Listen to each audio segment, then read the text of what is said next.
Was 13 points being scored this week truly a problem?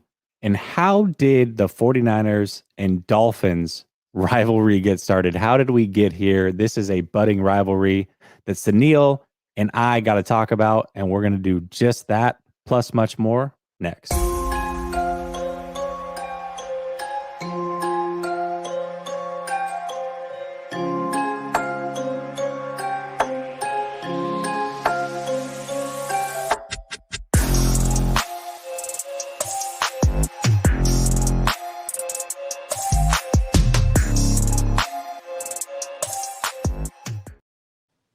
All right. Welcome back to Last Second Sports, where we are giving you our take down to the last second. It's your boy, Jesse, back with my pirate friend, So Real, Suneil. What's up, Suneil? I don't know if that was a little shot in the beginning that you said. You were like, Suneil and I. You like went really hard on the I because one I situation going right now. But it's okay, Jesse. Starting off the show spicy. I know it's been a couple weeks, so I get it, though. I get it. Hey, it's not, I don't love you if I don't throw some shade your way. That's how we did it growing up back in the day. I know that's how you did it. You definitely got to throw some shade. I got plenty of shade, pun intended, when I had to wear my glasses after eye surgery. So it's only fair that when you look like a pirate for a week or two because you have some things going on with your eye, that I get to give it right back. So I'll just leave it right there. All right. All right. Fair enough. How you been, man? How was your Thanksgiving? Thanksgiving was a little bit of a downer because obviously I had the eye situation. So, I didn't get to do as much as I wanted to do, but got to eat some good food. Obviously, great football games, both in the U.S. and abroad. But it is called soccer. Shout out to Team USA making it today through the top 16. But I know that's not the type of football we're talking about today, my guy. No, we are not talking football. What's interesting about, I will say this about the whole soccer thing. I love that everybody gets behind America's soccer team and all these other things. For me, anytime the U.S. is in the World Cup or anything big like that, it's always the female team that I'm always drawn to. For some reason, I like to watch them play. When the male team is in, I don't really care, which I don't know. It's a little interesting, but for me, I'm just not intrigued by the male soccer team. I haven't watched a single second of any of their games. So, or you're not interested in for the actual sport. You'd rather watch women play it. I wonder what the correlation is there. Listen, bro. Wow, I'm a married man. You're about to get me in trouble. That is ridiculous. I have no idea where that came from. Jeez. You know what, Suneil, your audio is cutting out. We'll have to meet up again next week. Hey, listen. So the 49ers came off of a hell of a game against the New Orleans Saints. They shut them out. I think it was a great showing by the defense. They did a fantastic job. They've now gone 6 straight quarters without giving up a point. They've gone 4 straight weeks shutting a team out in the second half. This defense is really starting to tick. The offense was starting to tick, although last week they took a bit of a step back. We'll talk about that a little bit more in an upcoming topic. But for now, Elijah Mitchell's out again. This poor kid he can't stay healthy.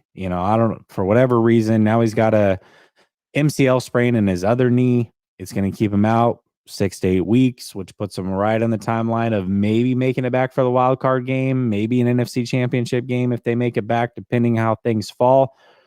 What do they do? This isn't going to be a one-game thing. Christian McCaffrey's also a little banged up, and if I'm being honest, Christian McCaffrey he hasn't been the best between the tackles, right? He struggled a little bit there, probably not his strong suit. What do the 49ers do to replace Mitchell long-term here as they go to make this playoff push? Yeah, I mean, this, for everything about CMC, and I still think the trade was valuable and the right move to make. Elijah Mitchell has still been the better, I guess, running back, quote unquote, as far as, like you said, running through the tackles. He's averaging more yards per carry. He seems to be the most explosive running back. Obviously, CMC brings other things with his pass catching ability and just the way that defenses look at him when you're scheming that opens up the offense a lot more. But Elijah Mitchell is a tough loss, especially when you compound that with Jeff Wilson Jr. being traded away.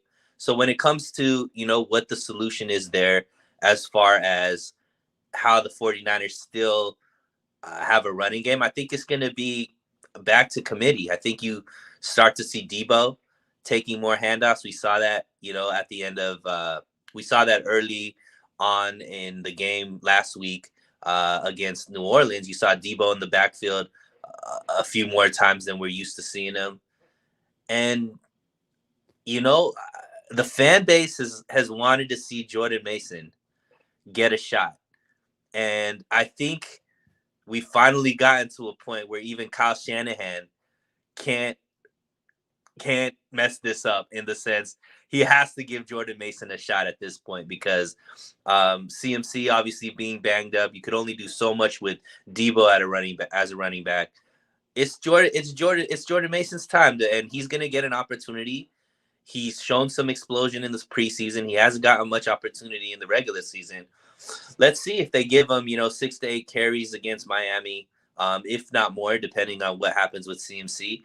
And let's see if everything that has been spoken about Jordan Mason, as far as from the guys that have been through training camp and the reporters that have seen him in practice and whatnot, let's see if he could turn out to be something that is serviceable, because obviously we know this team is a lot better when they have a rushing attack than if they don't have a rushing attack.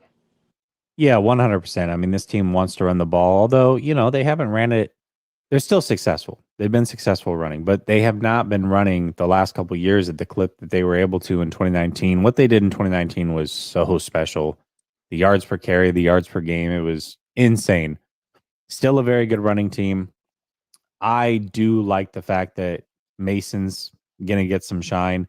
Also, TDP is going to have to be active. This is a kid that they drafted in the 3rd round. Every week he seems to be inactive in favor of Mason. Maybe that's because of the special team side of things. And that, it's actually going to be interesting, because I think the assumption is that Mason's going to be the number 2 back now, because he's the one that's been active. When in reality is he probably has been active more so for the special team side of things. Do they really like him as a runner? We know what we think. We like Mason. I think the fan base wants to see Mason, but maybe the team leans more on TDP. I think that'll be interesting. I don't think that that's something that a lot of us expect, but I don't think there's a guarantee that just because Mason's the one that's been the 3rd back and TDP hasn't, that's necessarily going to play out this week, and that they're just going to move up the depth chart at the same level together. So we'll see how the 49ers play it. But either way, I think both of them are going to have to play a role. I certainly like what we saw from Mason in short duty last week, in a situation where it was a 4-minute closeout. And man, that guy runs so freaking hard. That dude is a beast, absolute beast. And he does bring something that this team hasn't had in quite some time. He's a lot of, I tweeted out he runs like Marshawn Lynch. I think a lot of people have said Marion Barber, Marshawn Lynch. I even heard of Boobie Dixon, LeGarrette Blunt type guy. He's a savage, man. So I'm looking forward to seeing what he can do. What I'd like the 49ers to do, I'd actually like them to sit CMC this game. Let him get fully and just go with Jordan Mason and TDP. Okay. The reason for that is I think a healthy CMC moving forward is much more important to this team's success going into the playoffs than this one game. And if he's a little banged up, especially if, he's the only back that Kyle Shanahan trusts, he's going to overuse him and all that kind of stuff. I'd much rather give him a game to get fully healthy and then utilize him for the end of the stretch of the season, as well as going into the playoffs. So that's what I'd like to see them do. But will they do that? Probably not. Yeah, they probably won't do that. And I'm not necessarily against it. I mean, this is a long-term play. I think having him healthy is uber important, especially if Mitchell's not going to be there for the next 6 to 8 weeks. I'm not necessarily against that. I would love to win this game just for some personal reasons, but I'm not going to let that override the potential health of CMC. And if he's not fully healthy, or they feel like there's a risk that he might do some damage, then I would agree. I would say don't go that route.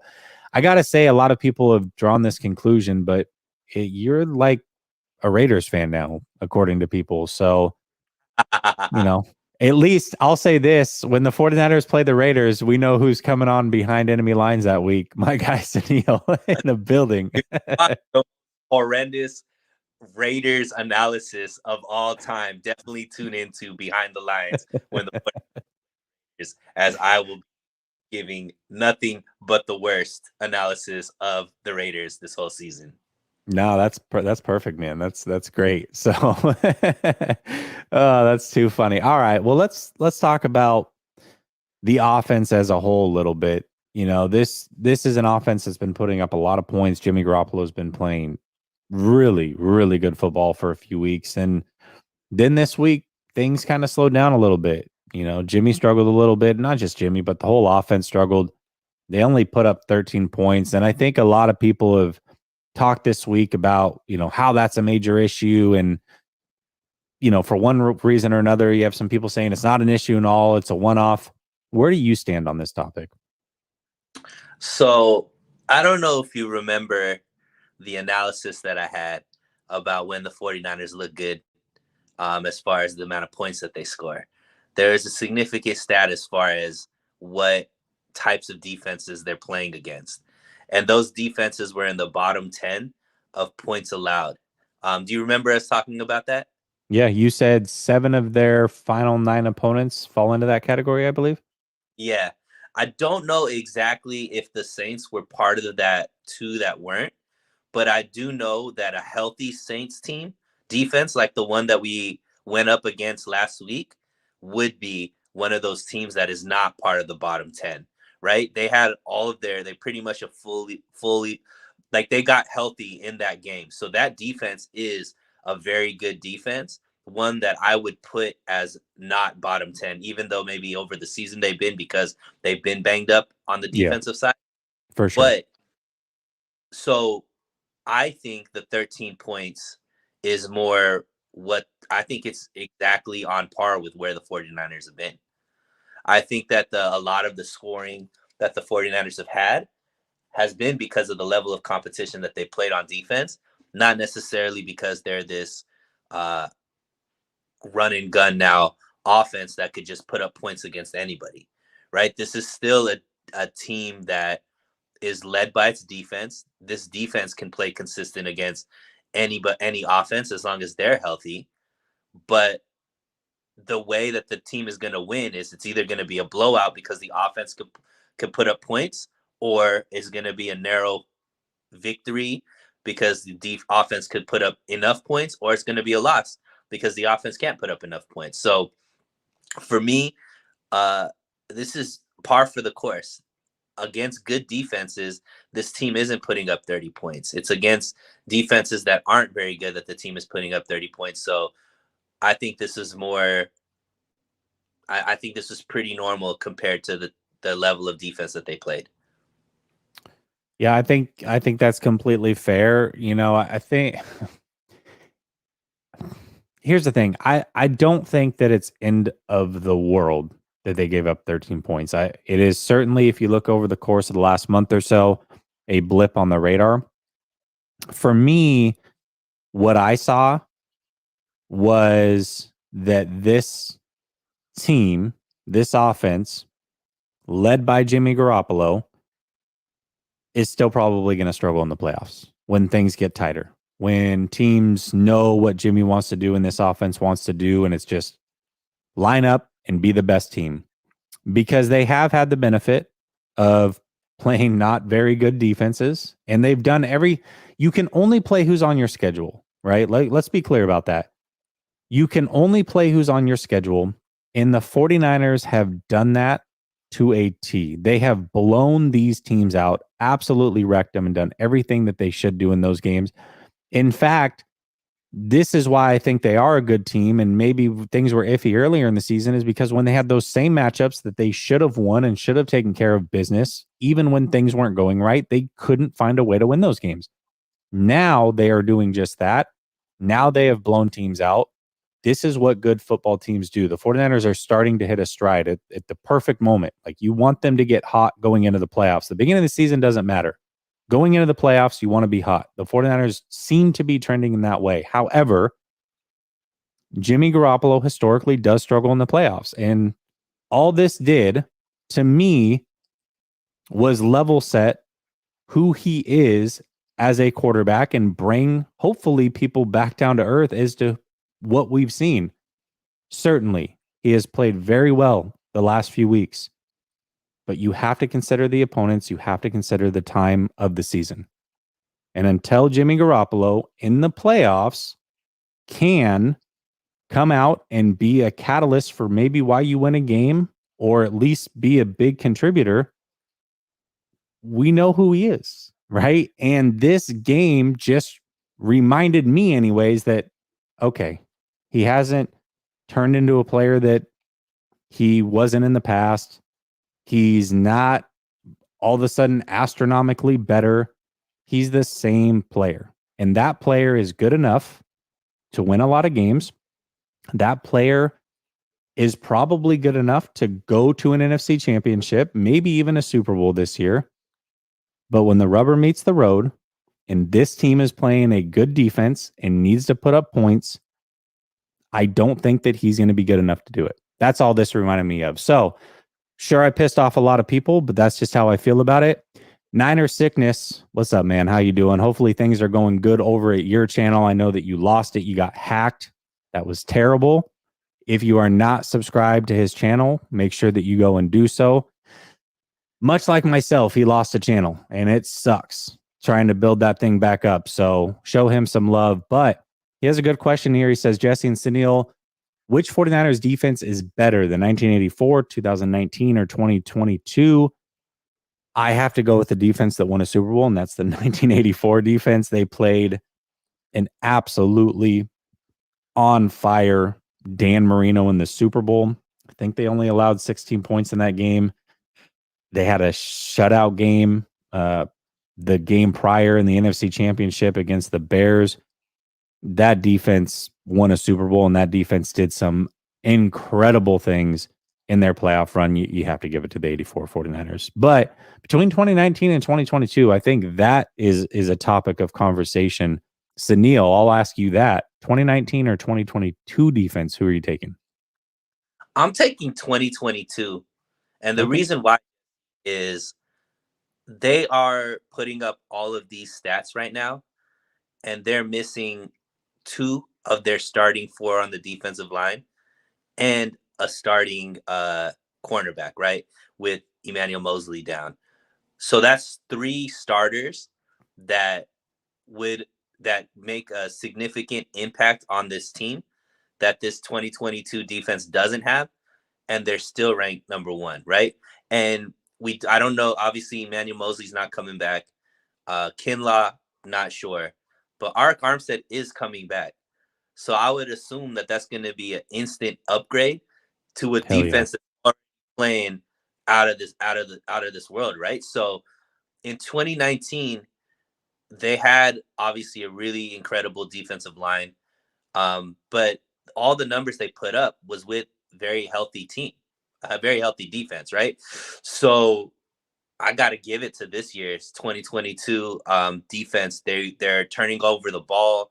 They're holding people, obviously the run that they're going on right now with the last 4 second halves, 0 points. Like, I don't remember moments like that 2019 defense had. Although that defense obviously was dominant, but I would take the 2022 defense over that 2019 defense, with the caveat that, these guys are coming back healthy, like a guy like Armstead, that I think is going to make this defense even more scary. Yeah, absolutely. I think, if you just want to go kind of position group by position group, first of all, Bosa was a rookie. He wasn't near as polished as he is now. So that's, still the same player, right? Still the same name, but not the same player.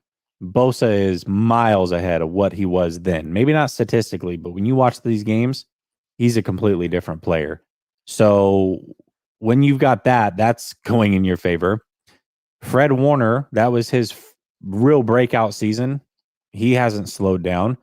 I would say that Greenlaw is every bit as good as who was the kid they picked up from Tampa Bay? I keep forgetting his name.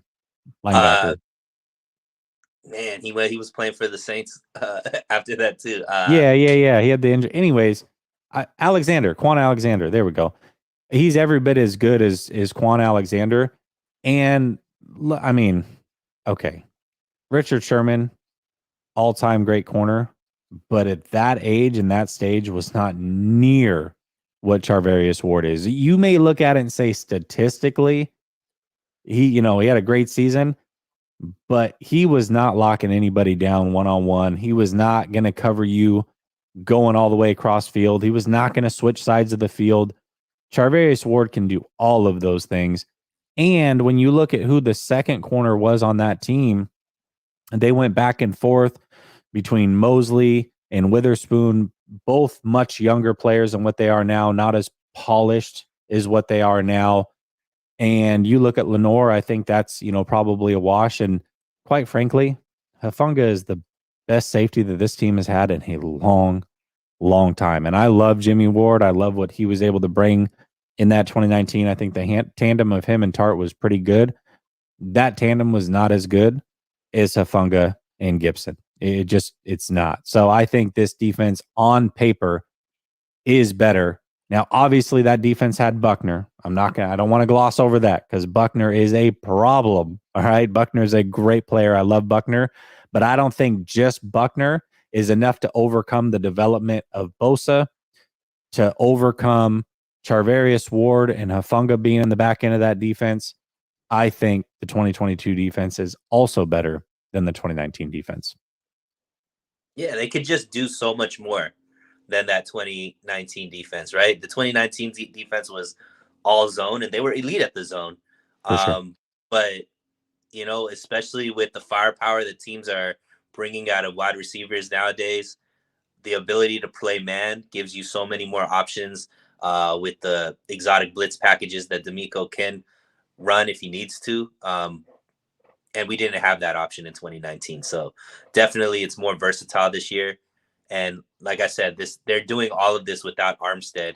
And we do expect Armstead to come back, which will, power up this defense even more. So can't wait for that to happen. Yeah, definitely cannot wait for that to happen. Okay, we've got a whole new budding rivalry here with the Miami Dolphins. I don't even know how this happened. It's absolutely crazy to me, Suneil, because go ahead. It's you and Roscoe. You two are the ones that are creating this budding rivalry on Twitter.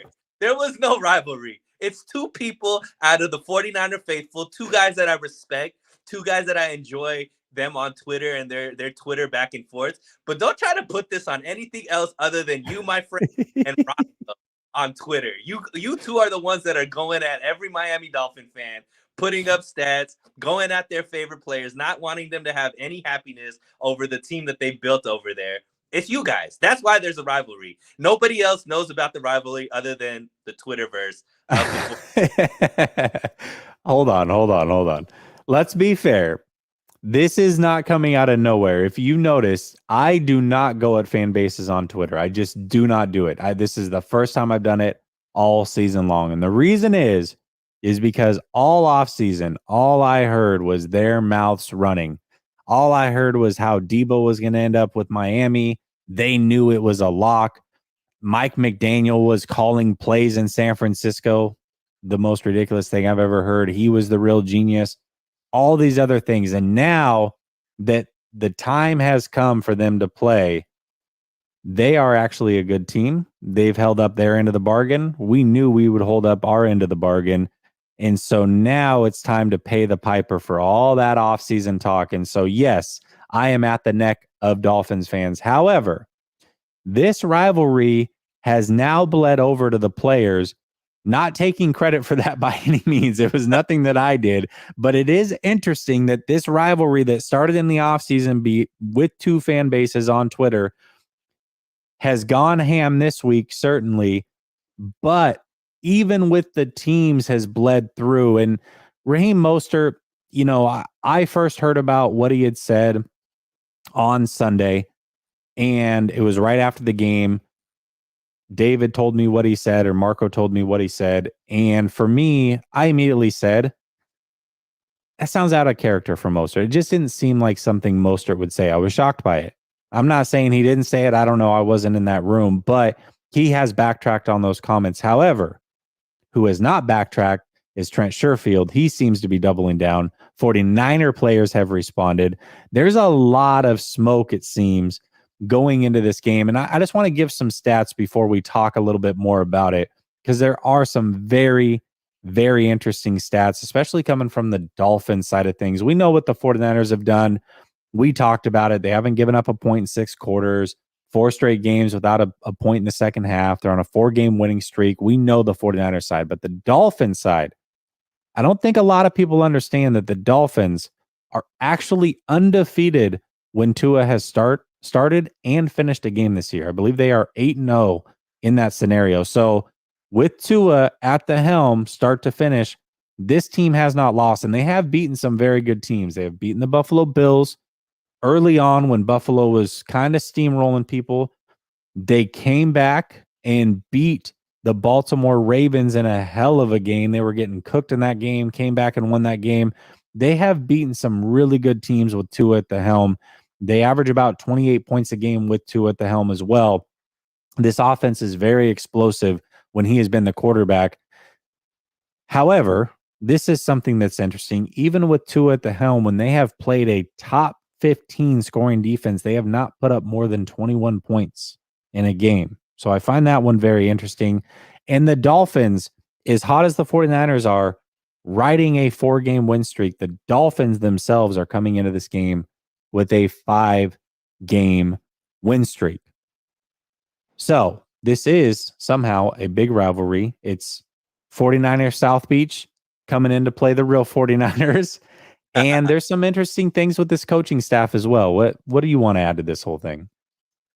Yeah, I mean, look, obviously it's fun because a lot of players that we were cheering for last year are now over there playing and doing well.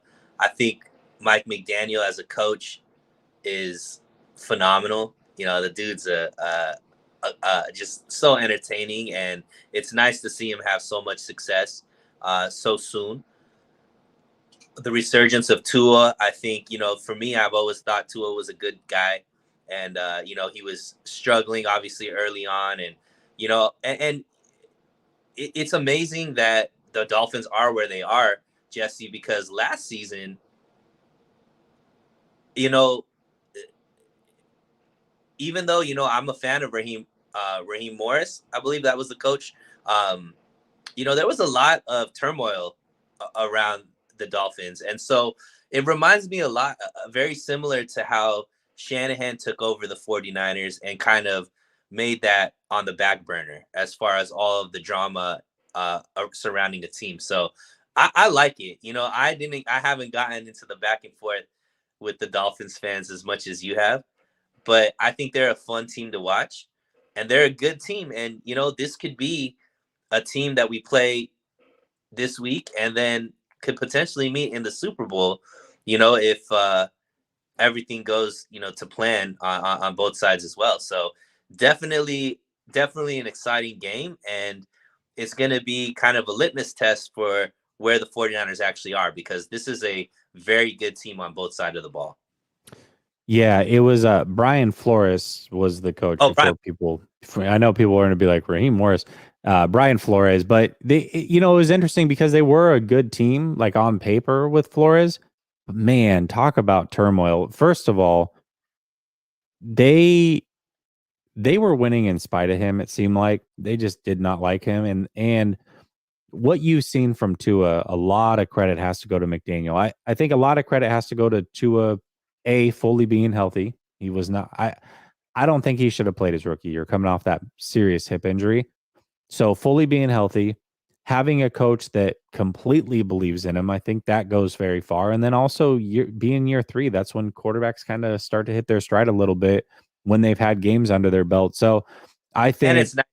I like Tyreek Hill and Jalen Waddle to throw the Oh, ball to. for sure. The weapons aren't hurting anything. Uh, Listen, Tua has been playing really well, but yes, those weapons are very, very good. So there's a lot of things going their way right now. I think it's a good litmus test for both teams because if you look at the 49ers and their 4-game win streak, they did beat the Chargers, who do have a winning record, but outside of them, they haven't beaten anybody with a winning record during this win streak. And the Dolphins, I don't believe, have beaten anybody with a winning record during their 5-game win streak. I think this is a good early test for both of them to figure out, are they ready for the playoffs and what do they need to do to get ready for the playoffs.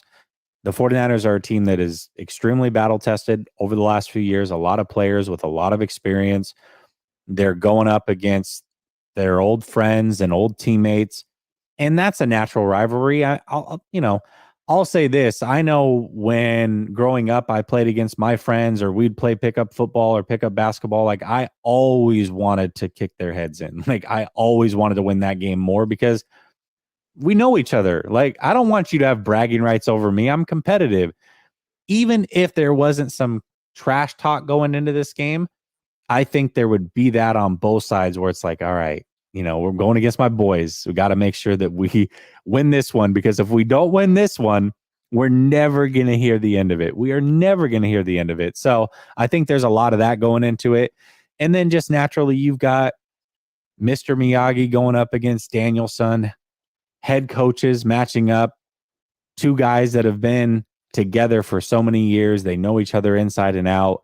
You got a defensive coordinator, D'Amico Ryans, who faces this offense every practice, a similar style offense. And there's going to be no surprises. It's just going to be line up and go get it done. And I think that this game here, I don't know, other than game one, just because it's kicking off the season. It's supposed to be Trey's season, see how he plays and all those other things.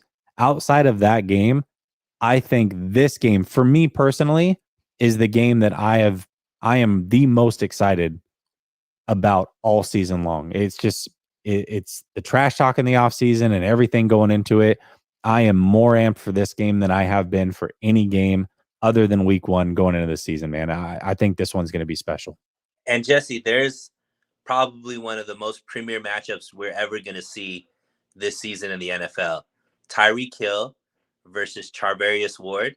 Both of those guys know each other very well because they Yep. practiced against each other for years in Kansas City, right? So, usually Tyreek Hill is obviously, a nightmare for any team. And he still probably can't. He's been somebody that's diced up the 49ers every single time he's played the 49ers. But do we have a secret weapon with Charvarius Ward that knows him more intimately than maybe any other corner, because of that relationship that they had playing in Kansas City, winning a Super Bowl together, all those kinds of things. So it's going to be interesting to see that matchup as well. Yeah, there's so many side storylines going into this. This is going to be so much fun, man. I mean, you have Jeff Wilson that was just traded over there. You already had Mostert. You got Sherfield. You have Craycraft. You got some of the coaching staff leaving with McDaniel to go over there in the Dolphins. You got McDaniel versus Shanahan. You got Charvarius Ward versus Tyreek Hill. Practice battles for the last couple of years. There's a lot of really, really fun things. And then you got two fan bases that on social media, at the very least, cannot stand each other. So I absolutely love it. Jamal has a great question here. He says, how well do you guys realistically expect Armstead to play? I think people think he'll be 100% the same Armstead right out the gate, and I think he'll take time to get back to regular form. What do you think about that one, Suneil? Yeah, I don't expect him to be 100%, but 80%, 70% Armstead is still a damn good player. He's somebody that could take on a double team. He's somebody that's going to elevate the game of Bosa because of what he could do on the interior side. He's going to help the run game. I don't expect him to be right out the jump, this guy that's going to go get a sack a game or whatever, but get him into the lineup as soon as possible, when he's healthy and able to sustain that health. come playoff time, this defensive line is going to be scary. If he's revved up and playing anywhere close to 100% come playoffs. Yeah, I agree with that. And Niner Sickness says that he thinks Armstead will be on a pitch count. I agree with that. But I'll tell you two areas where he certainly will help, and I think he'll be able to do that almost immediately. First of all, we heard the stat, the third and short, the 49ers are the worst in the league. That's where he's going to help because he is stout. He's very good against the run. And also, Tua, much like Jimmy Garoppolo, is a rhythm quarterback. He's hit that back foot, wants to throw. And anytime that you can add somebody 6'7" with a hell of a wingspan in front of him up the middle, that maybe be able to redirect a pass or a read because of that length, I think that could result in a sack or two just because you've already got Teron Armstead, their left tackle, out. If you force him to redirect and hit that second read because of that, if he wants to go up the middle and Armstead is there with his arms up and it's like, oh, I can't do it. All right, I got to look over here. That might be enough for Bosa or Ebicom or, whoever to get home and finish the job. So I think that it could show up a couple times in the passing game as well. We look at Armstead as a guy who traditionally doesn't get a lot of sacks. He certainly can pressure up the middle. He is very, very good against the run. Even if he's at 80%, to Suneil's point, he's still 6'7", and he still can redirect a pass or two. And I think that that's where we're going to see it show up. And that might be, hell, it might be on a big third down, when they really need to score, or maybe they're up and we need them not to score. I think that you're going to see a scenario where that does play a factor at some point in this game. And I'm just happy to have Armstead, sounds like, should be back. And hopefully they do play it safe with him, allow him to get healthy. But for me, having Armstead is a really big deal in this game. And more importantly, it gets that depth back, right? So guys that were playing starter reps, Kevin Givens, these guys or whatever, they're going to be able to go back to being on a pitch count as well. So they're going to be more effective because now they're going out as specialists rather than having to be out there the whole game. And, Charles Omenihu has been doing amazing this season. And I'm excited to see when Armstead is back in there and taking on double teams and stuff like that. That they're still going to be focused on Bosa, right? Because Bosa is one of the scariest defensive linemen in the game right now. Charles Omenihu is going to get a lot of one-on-one looks when Armstead's back. He's been playing phenomenal without Armstead there.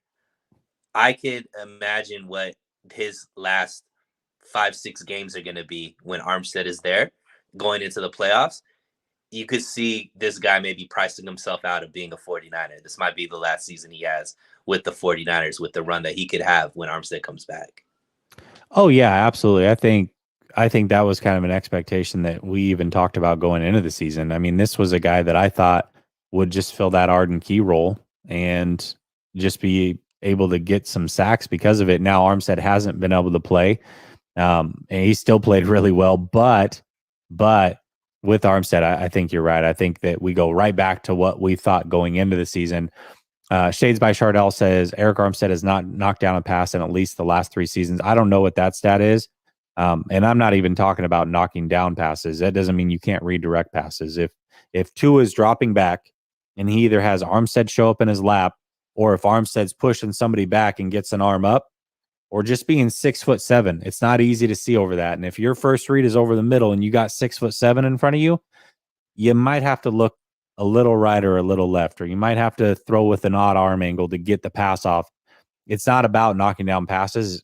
Redirecting passes are just as important, especially when you got a guy who wants to hit that first read, hit that back step, get the ball out, has a quick release. Sound familiar? Very Jimmy Garoppolo, is missing his left tackle and has a defensive line like the 49ers ready to pounce at a moment's notice. A second thought, a double clutch, a change of an arm angle. That's all it takes for a guy like Bosa or Ebicom and these guys to get home and make a difference in this game. So for me, I think it will show up at some point. I could be wrong. That's just a feeling I have. All right.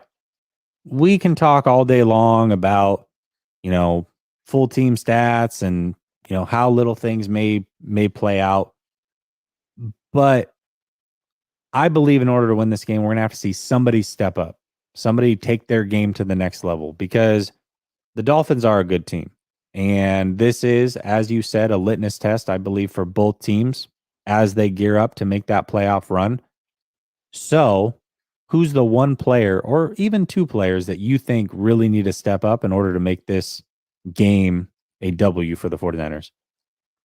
I'm going to put it on a group, and that's the secondary.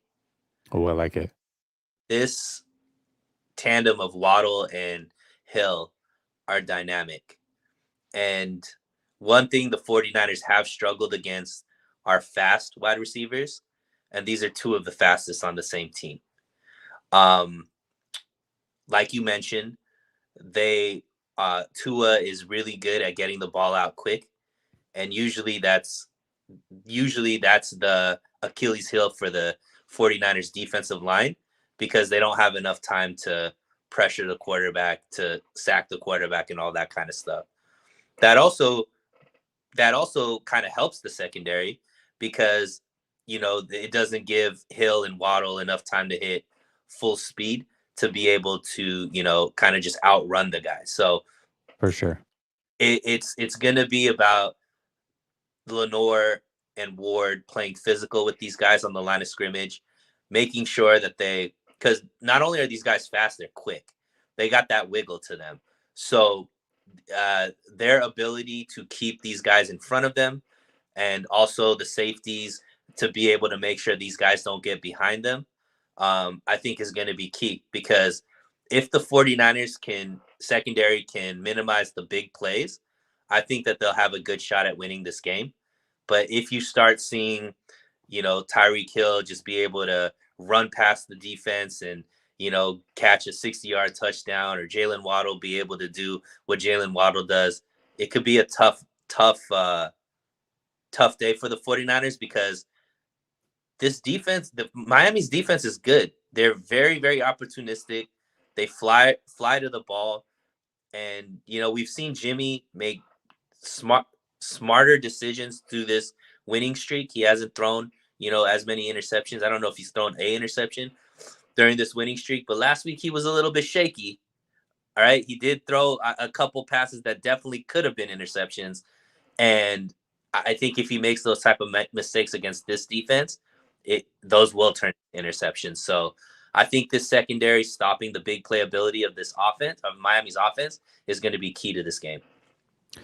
Yeah, I think that that's a great point. The secondary is going to have to, they're going to have to be all on point. It's going to have to be a group effort to stop great players like Waddle and Tyreek Hill, most certainly.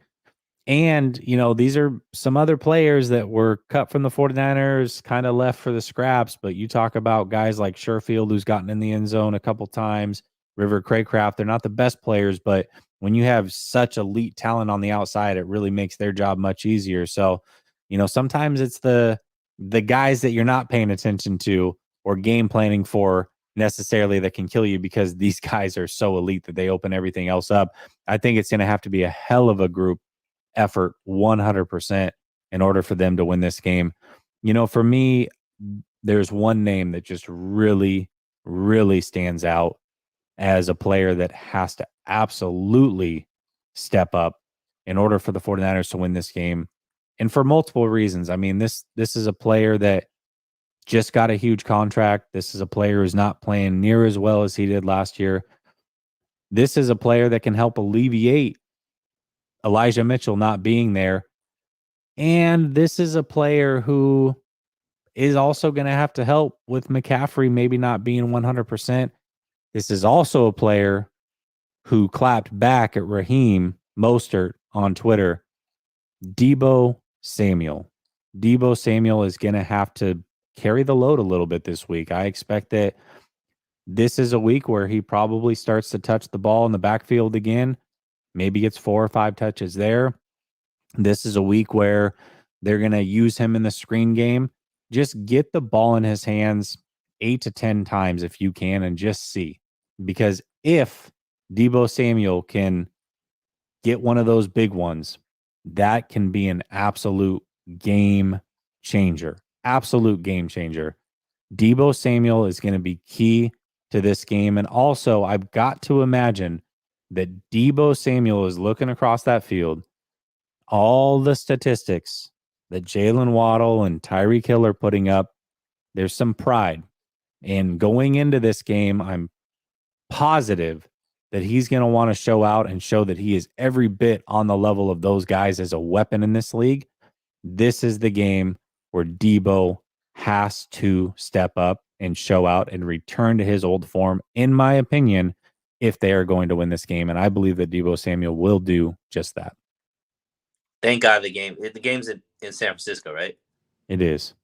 Thank God the game's in San Francisco, because it could be a lot different if the game was in Miami. Oh, yeah, but for multiple reasons. Juanito says, won a Debo autograph jersey in Mexico City right on. Hey, that's dope. That is super dope. That's one of those ones that you go get framed. Shout out to you for winning that one. And shout out to John, man, giving that jersey away. That's super cool of him. Make sure you go subscribe to John Chapman as well. Real good guy in the 49er community. That being said, I will be back tomorrow with Grant and Behind Enemy Lines with a Dolphin foe. This is a gentleman who has around 14,000 subscribers himself on Twitter. He's big in the Dolphin, on YouTube. He is big in the Dolphin community. And this week, more than any other, I think Behind Enemy Lines is going to be real fun. So make sure that you tap in. Suneil, thank you. Eye patch, love it.